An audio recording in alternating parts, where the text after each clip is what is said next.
धुक्याची चादर हिरवाईनं नटलेल्या सह्याद्रीच्या पर्वतरांगा आणि खळाळून वाहणारे हे धबधबे। पावसाळ्यातील निसर्गाचं हे मनमोहक रूप अनुभवण्यासाठी वीकेंडला पर्यटकांनी भंडारदरा परिसरात मोठी गर्दी केली। भंडारदरा धरण हे पूर्ण क्षमतेनं भरलेलं असून डोंगर दऱ्यांमधून वाहणारे असंख्य धबधबे आणि रिमझिम पावसाच्या सरींमुळे परिसराचं सौंदर्य आणखीन खुललंय। या निसर्गाचा आनंद लुटण्यासाठी राज्याच्या विविध भागातून पर्यटक भंडारदऱ्याकडे दाखल झाले।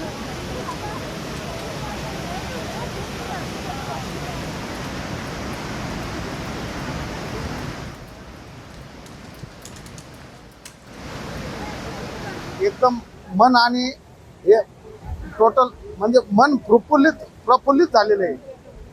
काय कसं वाटतंय सगळे कोसळणारे धबधबे हिरवाई सगळं बघून कसं एक नंबर। याच्या व्यतिरिक्त सोन्याच्या वरची आनंद आहे।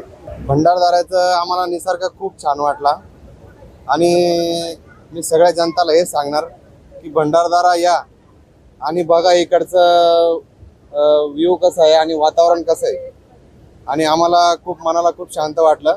पर्यटकाची गैरसोय होऊ नये यासाठी वाकी मार्गे एकेरी वाहतूक चालू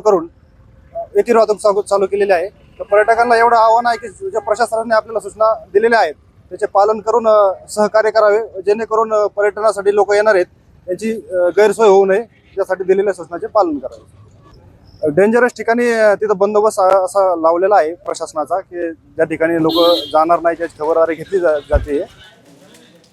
सिंधुदुर्ग जिल्ह्यातील आंबोली धबधब्यावर पर्यटकांनी मोठी गर्दी केली आहे। महाराष्ट्र, गोवा, कर्नाटक आणि राज्याच्या विविध भागातील पर्यटक आंबोली घाटातील जैवविविधतेनं समृद्ध भागातील धबधब्यांवर पर्यटक गर्दी करत असतात। आंबोली घाटातील धबधबे, कावळेसाद पॉइंट, हिरण्यकशी, महादेवगड, नांगरतास धबधबा हे ठिकाणं फुलून गेलेत। बाबा धबधबा पर्यटकांसाठी बंद असल्यानं आंबोलीतील धबधब्यावर ही गर्दी झाली आहे। ऊन, पाऊस आणि दाट धुकं अशा आल्हाददायी वातावरणाची भुरळ पर्यटकांना पडते।